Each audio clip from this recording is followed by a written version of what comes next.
vem comigo. Meus queridos irmãos, a paz do Senhor, é com muito prazer que mais uma vez estamos aqui para estar meditando na palavra do Senhor nosso Deus através da nossa lição da Escola Bíblica Dominical. E nós, como sempre, pedimos a Deus que essa lição seja uma bênção na vida de cada irmão, de cada irmã que vão estar estudando esta lição, para todos nós, que seja realmente uma bênção, que possamos nos alimentar espiritualmente. E, como sempre, nós estamos acompanhados do nosso coordenador geral da Escola Bíblica Dominical, em Altamira, pastor Jackson. Pastor Jackson, a paz do Senhor.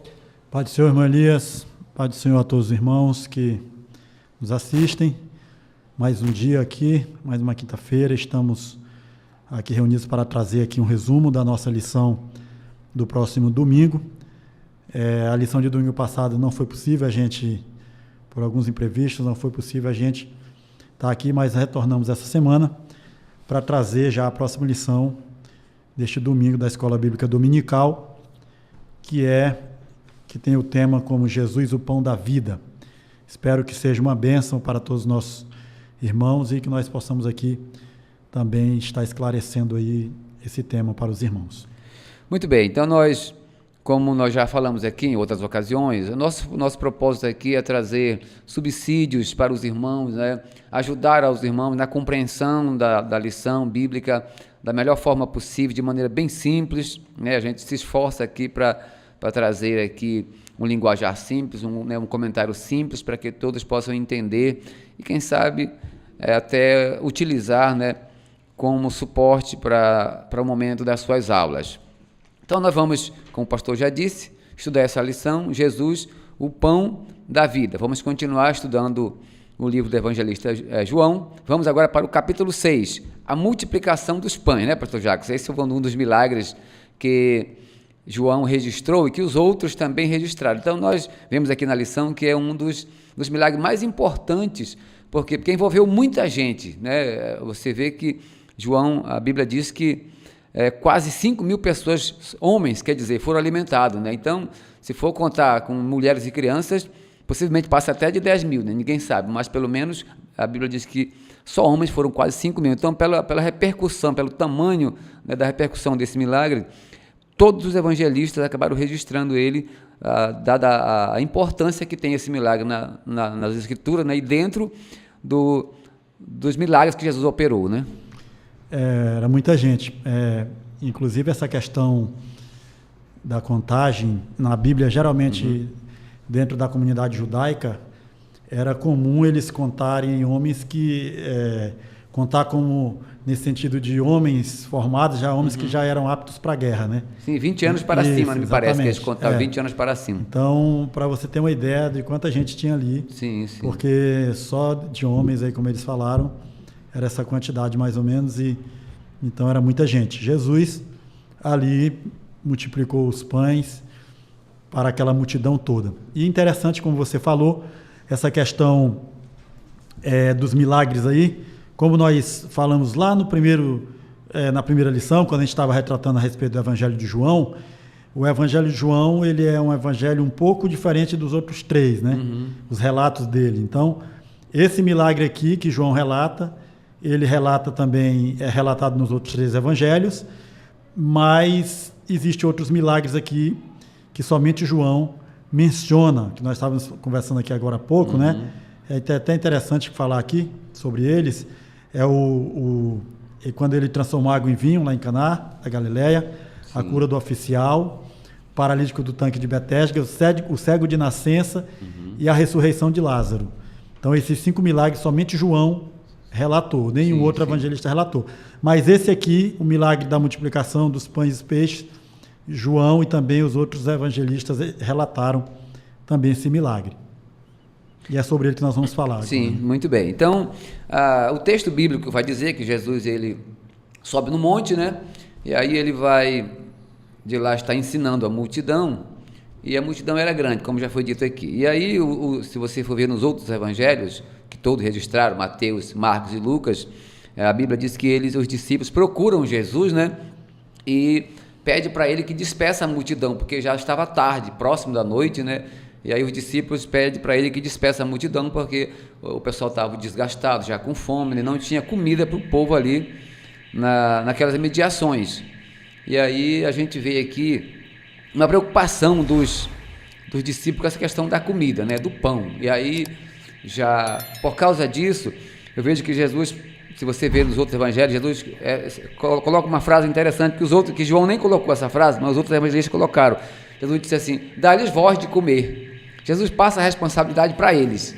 É como Jesus estivesse dizendo assim: bom, se vocês estão tão preocupados com a comida material que perece, então dão comida para eles, vocês mesmos, né? Fazem isso, porque realmente eu percebo, a gente vai ver no decorrer da lição, que há uma preocupação da gente com essa questão do material, né? Do pão material, desse pão que perece. E Jesus não tinha muita essa preocupação, né? Então ele diz: dá-lhes voz de comer. Ele passou essa responsabilidade para os discípulos. Inclusive João até registra que ele intimou aqui o discípulo, né? De maneira direta. Ele disse: você, onde é que a gente vai comprar comida para esse povo, né? O discípulo aqui era, deixa eu ver aqui rapidinho só para confirmar o nome do discípulo. Acho que era Filipe, né? Faz a prova, exatamente. Acho que era Filipe. É. Então Jesus passa, onde é que a gente vai comprar comida para esse povo, né? Filipe perguntou-lhe: onde compraremos pão para Sim. que estes comam? Lá no segundo tópico da lição, que está, no caso, esse relato está em João 6 e 5. Sim, né? 6 e 5. E aí Jesus ele fala para que ele faz o desafio, né? Sim, o desafio para ele, joga na mão dele, né? Então, para ver se, aí a própria Bíblia diz que Jesus estava apenas experimentando ele, né? Jesus sabia o que ia fazer, o texto diz, mas ele estava experimentando eles, fazendo o teste, porque realmente na obra de Deus a gente se depara com essas situações. Quem faz a obra de Deus sabe que existem momentos que é impossível da gente fazer alguma coisa. Existem situações que a gente fica quase que incapaz realmente de fazer. Coisas difíceis que só através de uma intervenção divina, só Deus, né, para ajudar, né, para que aquilo aconteça. Então Jesus estava aqui testando eles. A própria lição vem dizer que tudo que o Senhor fazia com eles era para ensinar, para instruir. Então isso aí era um ponto para que eles fossem instruídos, já preparando eles para o ministério, né? É interessante que esse capítulo 6 do Evangelho de João, ele é bem longo, e já lá já para a última parte dele, né, mais ou menos lá pelo versículo 60, Jesus faz um discurso muito duro, né? Sim. Por causa justamente dessa situação. Ele percebe que aquela multidão toda que o buscava ali queria comer, não um alimento espiritual, mas comer o pão material mesmo. Sim, sim. E Jesus começou a perceber que eles não estavam interessados muito em ouvir a mensagem de Jesus, né? Sim. Eles queriam apenas seguir ele para, quando ele fizesse esse milagre, ele multiplicasse o pão, eles viessem comer. Sim. E aí Jesus ele faz um discurso ali muito, muito duro, né? E chegou um momento que ele perguntou até quando as pessoas começaram a sair, quem pode ouvir esse discurso, né? Chegaram a dizer isso. E aí as pessoas começaram a sair, Jesus perguntou até para os discípulos: vocês também não querem ir também? Isso. E aí foi quando Pedro faz aquela confissão, né? Que é bem conhecida, né? Para onde iremos nós se só tu tem as palavras de vida eterna, né? Isso. Então, muito interessante essa questão aí. Pois é, aí então, eu estava observando aqui que Jesus, ele, vendo essa preocupação dos discípulos, né, que estavam preocupados tanto com a comida, com o pão de cada dia, com a comida que perece, e aí Jesus organiza, né, manda eles organizarem, que aliás a organização quem fez foi os discípulos. Jesus falou para eles organizarem, né, então nós somos responsáveis para organizar na obra do Senhor. Deus não vem aqui organizar, quem organiza a obra somos nós somos responsáveis por isso. Deus nos intimou a fazer isso. Então os discípulos organizaram tudo e o Senhor operou o milagre. E aí me chamou a atenção aqui que quando Jesus opera o milagre, todos comeram à vontade, né? Aqui não teve limitação, todo mundo pôde repetir à vontade, né? A Bíblia diz que foram fartos. E aí... E sobrou, né? Me chama a atenção que sobrou 12 cestos. Aí por que não sobrou 11, nem sobrou 13, sobrou 12? Me parece assim, uma impressão que eu tenho, que Jesus fez de propósito, para sobrar um cesto de comida para cada discípulo, né? Era 12 apóstolos. A impressão que eu tenho é que Jesus fez de propósito. Aquela preocupação deles com a comida, é como Jesus estivesse dizendo, vocês estão preocupados com comida? Pois está aqui comida, tem comida aqui, um cesto de comida para cada um. A Bíblia não diz isso, mas parece que foi de propósito que sobrou 12 cestos. A gente infere, né? Que parece sobrou que, 12 cestos, porque não sobrou 11 ou 13, né? Não, sobrou 12. Parece que foi de propósito para o Senhor mostrar para eles que Ele pode fazer, que não há necessidade de preocupação com respeito ao pão de cada dia. O próprio Jesus fala sobre isso. Nós precisamos ter o cuidado para não ter essa preocupação. E assim, né, irmão Elias, essa situação, como o próprio autor descreve aqui na lição, não é diferente, né, nos nossos dias. Sim. Quantas pessoas elas estão interessadas somente nos milagres de Deus, né? Sim. Eu me lembro que pouco tempo atrás eu escrevi um pequeno artigo e eu falava sobre a questão das pessoas que você está interessado em buscar as bênçãos de Deus, né? As mãos de Deus. Tem gente que quer buscar somente aquilo que Deus tem para dar para ele, né? Sim. A pessoa, ele não tem interesse de entregar a vida dele para Deus, para ele viver uma vida de uma certa comunhão com Deus, se ele não tiver algo que é palpável de um milagre. Deus não fez isso, Deus tem que fazer isso, porque se Deus não fizer, Deus não está aqui nesse negócio e tudo mais, né?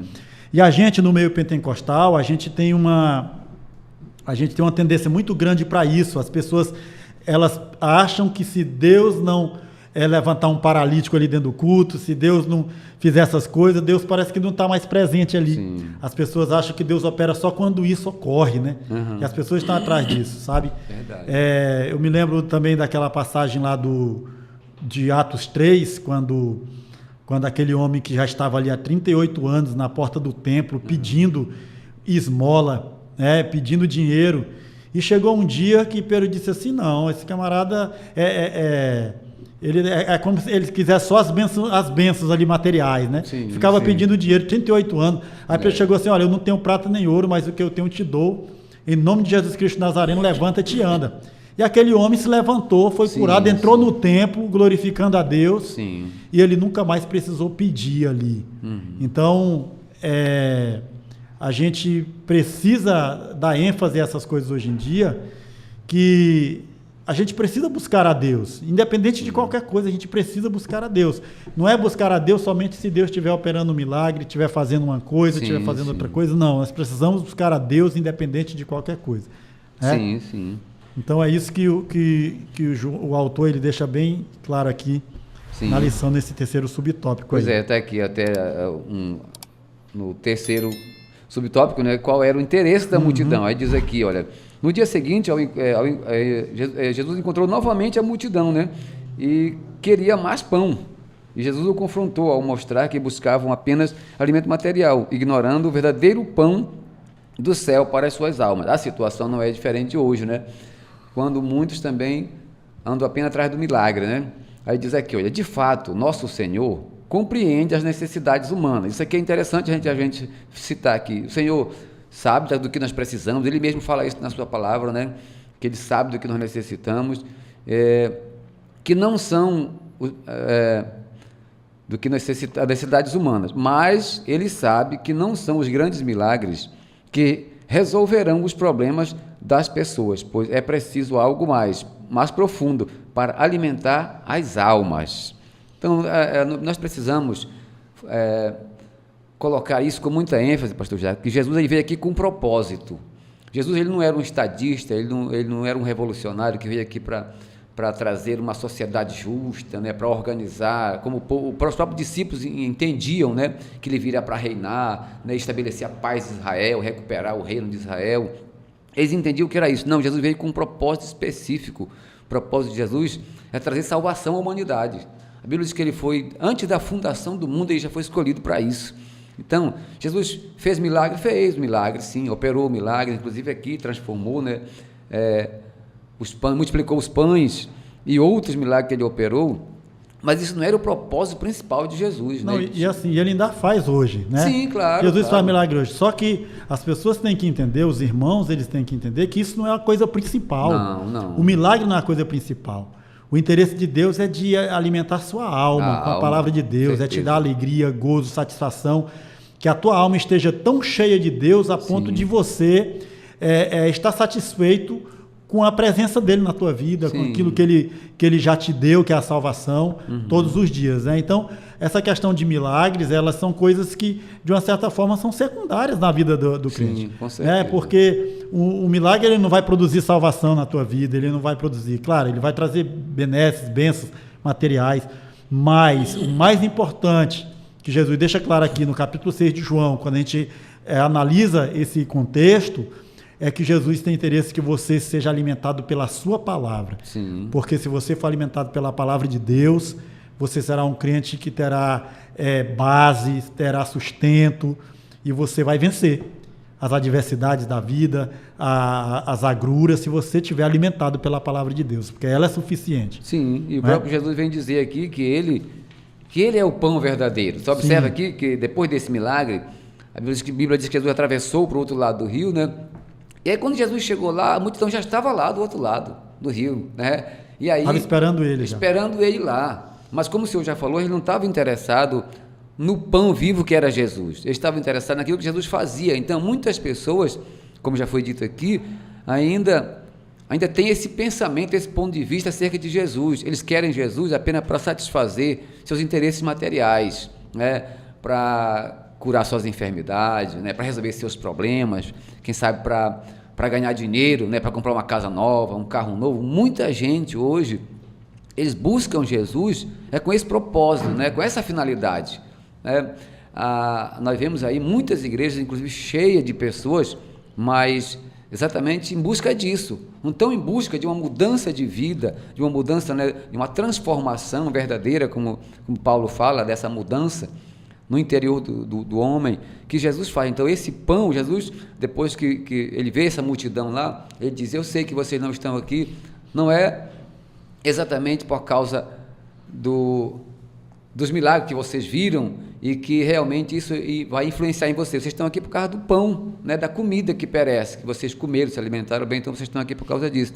Então nós entendemos que Jesus supre as nossas necessidades, sim, que Jesus faz milagre ainda hoje, que Jesus faz muita coisa, inclusive até coisas simples que a gente pensa que Jesus não faz, Jesus faz, mas como já foi dito, ele tem um propósito principal, ele tem uma missão específica dada pelo Pai, e ele veio aqui para realizar. Então ele mesmo coloca aqui e diz que ele era o pão vivo, ele era o pão. Inclusive os discípulos até pediram: pois então nos dá logo desse pão, né, que tu tem aí, que a gente quer comer desse pão aí. Jesus: se esse pão sou eu mesmo, então, o pão vivo que ele estava aquele servindo. Que não comer da minha carne, né? Ele diz lá em João. Então ele mesmo que era esse pão. No capítulo 6, no versículo 53 diz: Jesus, pois, lhes disse: na verdade vos digo que se não comerdes da carne do Filho do Homem e não beberdes do seu sangue, não tereis vida em vós mesmo. Quem come a minha carne e bebe do meu sangue tem a vida eterna, e eu ressuscitarei no último dia. Porque a minha carne verdadeiramente é comida e o meu sangue verdadeiramente é bebida. Quem come a minha carne e bebe o meu sangue permanece em mim e eu nele. Sim. Então, é isso aí que você está falando, né? E aí fica aqui uma reflexão para quem nos ouve, para quem nos assiste. Você está buscando as mãos de Deus ou a face de Deus? Tem gente que só busca as mãos de Deus, né? Sim. Só quer os milagres, né? Enquanto que nós temos que buscar a face de Deus. Quando a gente faz aí esse trocadilho de palavras aí, que a gente faz uma comparação nesse sentido de que Jesus está falando aqui, é buscar a face de Deus, não somente as mãos de Deus, no sentido de fazer milagres, de querer só milagres, né? Então, a gente precisa deixar isso bem claro, e a lição nos traz esse grande ensinamento neste domingo relacionado a essa situação. Sim, e aí a gente até observa que, em razão desse interesse das pessoas, pelo fato de realmente, como o senhor já falou aqui, nós sermos imediatistas, a gente quer uma resposta logo, a gente quer logo, né, alguma coisa que a gente veja materializado. Então, em razão disso, inclusive muitas igrejas, elas focam muito nisso, elas criam essas situações e fazem propaganda, né?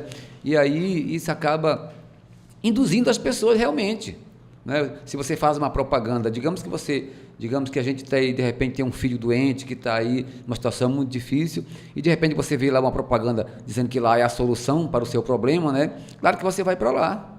Você vai para lá não em busca de Jesus, para saciar a sua alma. Em busca do milagre. Não, você vai lá em busca de resolver aquele seu problema, da cura do seu filho, da sua esposa, do seu esposo. Então, por isso que enche de pessoas. E quantos acontecem, às vezes, até de receber e depois não querem mais saber de porque Deus. o que ele queria era só aquilo. Só aquilo, né?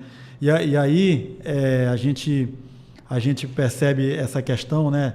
Isso está muito enraizado no meio do neopentecostalismo, né? Sim, muito. De algum tempo para cá, o neopentecostalismo ele tem pregado somente isso, né? Curas e curas, né? Como se Deus, Jesus, fosse um milagreiro. Exatamente. Né? Então, assim, que as pessoas, Jesus não é milagreiro e nem curandeiro. E nem um garçom, que vai servir tudo que você quer, né? E também na Bíblia não tem o dom de curandeiro, tem o dom de cura. Entendeu? O que significa aqui? Que esse dom é de Deus e ele administra isso na vida do crente. Sim. Esse dom. Então, assim, não é dom de curandeiro, porque se fosse dom de curandeiro, a gente chegaria lá no hospital e a gente curaria todo mundo. Sim. E aí o hospital ia ficar vazio, não ia ter ninguém mais no hospital doente. Só que Deus não age dessa forma. Deus não opera assim. Sim. Não é? Então, deixando aqui bem claro que essa questão dos milagres, nós não temos o dom de curandeiro. Jesus não deu esse dom para ninguém, é dom de cura. Ele administra esse dom, ele opera quando ele quer, quando ele não quer, ele não opera porque ele é soberano.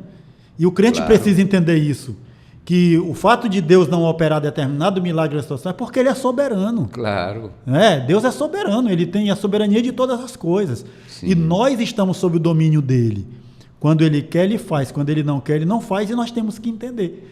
Então, é nesse sentido que o crente ele precisa entender que a palavra de Deus ela é suficiente para alimentar a nossa alma, independente de qualquer coisa. E milagres, eles acontecem, ainda hoje Deus opera milagres, mas isso não é o principal, não é o mais importante. Jesus deixa isso bem claro aqui nesse texto, nessa narrativa do Evangelho de João aqui. Sim, o milagre é uma consequência já, né, de quem serve a Deus, de quem busca a Deus. É uma consequência que acontece quando, como você falou, quando Deus quer. Aí diz aqui, olha, a lição do terceiro ponto. O povo não percebia que a multiplicação dos pães era apenas uma representação do verdadeiro pão da vida que Jesus tinha para dar. Nosso Senhor é o pão que realmente apazigua a fome do ser humano. Então, quem sacia realmente o ser humano é Jesus. Eu vejo aí vários relatos de pessoas ricas, pessoas importantes, famosas da televisão, né? Eu vejo eles fazendo aí algumas entrevistas e eles mesmos falam que eles tinham tudo, mas mesmo assim ainda tinha alguma coisa vazio dentro dele, tinha alguma coisa ainda que faltava. Agora mesmo eu estava vendo uma jovem, uma mulher, uma atriz muito jovem falando isso, que ela tinha tudo, mas ainda faltava alguma coisa assim, ela não estava bem, não estava saciada. Por quê? Porque só Jesus é que sacia realmente, né, o ser humano. Ele sim é o pão que desceu do céu, por isso que ele sacia, né, que é o pão verdadeiro. Amém. Então veja só, nós aqui no terceiro ponto já, e último ponto da nossa lição, que vai apresentar exatamente Jesus como o pão, ele coloca Jesus como pão vivo. Isso me chamou a atenção, essa questão do pão vivo, até porque todo alimento que a gente vai comer, seja carne, seja peixe, seja frango, tudo é morto, né? Tem que matar primeiro. Jesus disse que ele não, ele é um pão vivo, e aí mesmo assim ele ainda diz que nós temos que comer a sua carne, beber o meu sangue. É claro que isso é de uma maneira simbólica, a Bíblia mesmo diz... É uma metáfora. A Bíblia mesmo diz que ele estava falando da morte, né, do seu sacrifício. Isso estava se referindo ao sacrifício. Comer a carne de Jesus e beber o sangue de Jesus é aceitar este sacrifício, aceitar Jesus como esse cordeiro pascal que veio para dar a vida, né? É o sacrifício único que está lá em Hebreus, oferecido uma vez por todos. Então Jesus, ele é realmente esse sacrifício vivo que trouxe para nós a solução para o pecado da humanidade, né? E aí eu vejo aqui um paralelo com Romanos capítulo 12, que Paulo pede lá que a gente ofereça a Deus um sacrifício vivo. Então, ou seja, Jesus trouxe um pão vivo, que era ele mesmo para nós. Então nós nos alimentamos deste pão vivo. Então esta vida, ela passa para nós E nós vamos agora devolver a Jesus um sacrifício vivo. Por quê? Porque nós comemos algo vivo, né? Ele trouxe vida para nós. Então, quando nós nos alimentamos, isso nos nutre e nos traz vida, e nós temos agora que dar a Jesus, devolver a Ele algo vivo também, um sacrifício vivo, que o próprio Jesus, o próprio Paulo vai dizer lá, que é o nosso próprio corpo, né? O vosso corpo como sacrifício vivo, santo e agradável ao Senhor. É um paralelo interessante, né? Só também trazendo uma situação aqui interessante, isso está muito relacionado também com os elementos da ceia, né? Essa questão do pão e do vinho, que se você pegar essa questão do significado do pão, o pão ele tinha um simbolismo muito importante dentro da cultura judaica. Era uma questão de, o pão, quando ele era trazido dentro de uma refeição, juntamente com o vinho, ele era um sinal de uma aliança. Sim. Uma aliança, o pão e o vinho eram uma aliança de sangue. Você pega o texto lá de Gênesis, quando Abraão ele vai até Melquisedeque, quando Melquisedeque chega ali, aparece naquele texto ali, em Gênesis, com Abraão oferece o que a ele? Abraão leva pão e vinho. Sim. Aquilo ali é um simbolismo do que é o pão. E Jesus, ele, nesse sentido também, de dizer que ele é o pão, é nesse sentido também de aliança com ele. Sim. E nós temos uma aliança com ele. E aí, levamos para esse paralelo aí, trazendo em comparação esse texto de Romanos que você falou, de que o fato desse culto que nós prestamos a Deus, nesse sentido, que o Paulo fala lá na carta aos Romanos, é um sacrifício vivo mesmo. Sim. Né? É uma questão de um sacrifício vivo, santo e agradável a Deus. Né? Ele Sim. é vivo, santo e agradável a Deus. Sim. Porque Paulo ele começa dizendo assim: rogo-vos, irmãos, pela compaixão de Deus, que apresenteis o vosso corpo em sacrifício vivo, santo e agradável a Deus, que é o vosso culto racional. Perceba que o culto, ele é uma forma de aliança que você tem com Deus. Sim, sim. Então, quando você pega todo esse contexto bíblico relacionado a esse elemento, e aí Jesus vem e diz que ele é o pão vivo que desceu do céu, ele está falando de aliança. Sim. Que ele tem com seus servos, que os seus servos devem ter com ele. E aí, muito bem colocado esse texto que você colocou, de Romanos 12. Né? Pois é. Só uma colocação também interessante. Essa semana eu recebi um vídeo. Um irmão me mandou um vídeo lá do YouTube que ele achou, de uma mulher que ela fala que Jesus não é o Cordeiro Pascal. Ela fala nesse vídeo dela lá, inclusive ela diz que o único texto na Bíblia que fala que Jesus é o Cordeiro Pascal é o texto de 1 Coríntios, capítulo 5, versículo 7, quando somente Paulo disse isso, e ela disse que isso não é suficiente.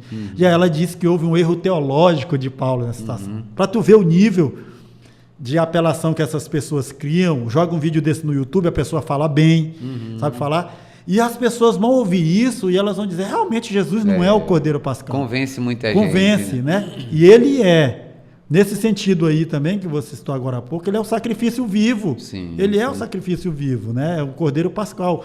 Paulo falou e ela disse que Paulo tinha cometido um erro teológico, mas quando a gente pega todo, como eu disse anteriormente, quando nós pegamos todo esse contexto relacionado a esse elemento do pão que Jesus está falando aqui, é nesse sentido espiritual. É metafórico. Comer a carne e beber o sangue é no sentido simbólico. Sim. Né? Entra também a questão da transubstanciação, que é uma doutrina do catolicismo romano, que eles dizem que a carne de Jesus se transforma literalmente o pão se transforma literalmente na carne e o vinho se transforma literalmente no sangue. Isso não é bíblico isso. Sim. Então eu volto a dizer, é simbólico. O que Jesus está falando aqui é simbólico. Ele está falando do vinho e do pão como seu corpo e seu sangue, mas de forma simbólica. Sim, Jesus mesmo disse, fazer isso em memória de mim, né? Então é um memorial, nós entendemos que é um memorial. Né? Então, outra coisa interessante que eu estava pesquisando, eu estava vendo aí, que essa questão do pão vivo, os judeus, por exemplo, eles tinham essa questão do pão vivo. Eles colocavam, por exemplo, semente para germinar, eu estava vendo lá, que eles faziam o pão vivo, eles tinham um pão que eles chamavam de pão vivo, realmente. Eles colocavam as sementes para germinar, e aí aquelas sementes, quando elas estavam germinando, né, que estava começando a brotar, aquela semente, por exemplo, de trigo, eles pegavam essa semente e eles moíam para fazer o pão. Então, esse pão que era muito nutriente e eles davam para pessoas doentes, inclusive. Também chamavam esse pão de pão vivo, porque era feito de semente nascida, né? Semente que já tinha criado vida, né? Então, é interessante, Jesus pega esse paralelo e diz que ele é o pão vivo, mas ele é um pão vivo que desceu do céu, é diretamente do céu, né? Então, Jesus realmente, como já foi dito aqui, ele que alimenta o doente, né, o necessitado, ele realmente é que traz o vigor, a força, né, para todas as pessoas que buscam nele. Então, esse pão material, ele mesmo falou aqui, que é uma comida que perece, você come hoje, amanhã já está com fome. Ele disse, não, mas este pão é comer da minha carne e do meu sangue, esse aí gera nele a vida eterna, né? Aqui no texto, a lição também coloca isso aqui. Então, Jesus é o pão vivo, mas é um pão vivo que veio diretamente do céu. Amém. Tem aqui também isso aí que você está falando, são os 2 últimos subtópicos, né? Ele diz aqui o pão do céu. Não é preciso debater a respeito da identidade do pão do céu, pois trata-se do próprio Jesus. Nosso Senhor confirma a sua identidade divina quando diz, eu sou. Isso está muito relacionado com aquela passagem lá de Êxodo, né? Quando ele fala para Moisés, né? Se você pegar nos evangelhos, Jesus sempre vai se referir como eu sou, né? Sim. Que é a mesma expressão usada por Deus quando se revela a Moisés lá, quando Moisés pergunta, quando o faraó me perguntar quem me viu, você diz, eu sou, me viu, né? Sim. Que no original eu sou, eu serei o que serei, né? Deus, ele se revela dessa forma. Então, Jesus diz assim, eu sou. Há pelo menos 7 declarações somente no Evangelho de João que autenticam essa identidade divina. Eu sou o pão da vida, eu sou a luz do mundo, eu sou a porta das ovelhas, eu sou o bom pastor, eu sou a ressurreição e a vida, eu sou o caminho, a verdade e a vida, eu sou a videira verdadeira. Uma comparação no versículo 32 entre o maná na peregrinação de Israel, no deserto, sob a liderança de Moisés, com o verdadeiro pão que desce do céu, ou seja, o próprio Cristo, nosso Senhor, que afirma, quem se alimentar desse pão viverá para sempre. Sim, foi o que ele falou aqui, o que eu tinha falado ainda agora, né? Então, é isso, a lição ela vem tratando muito essa questão do pão vivo que desceu do céu, né? Apesar dos milagres, apesar do pão que foi multiplicado, do peixe, mas Jesus ele faz questão de mencionar que o verdadeiro pão realmente é ele, né?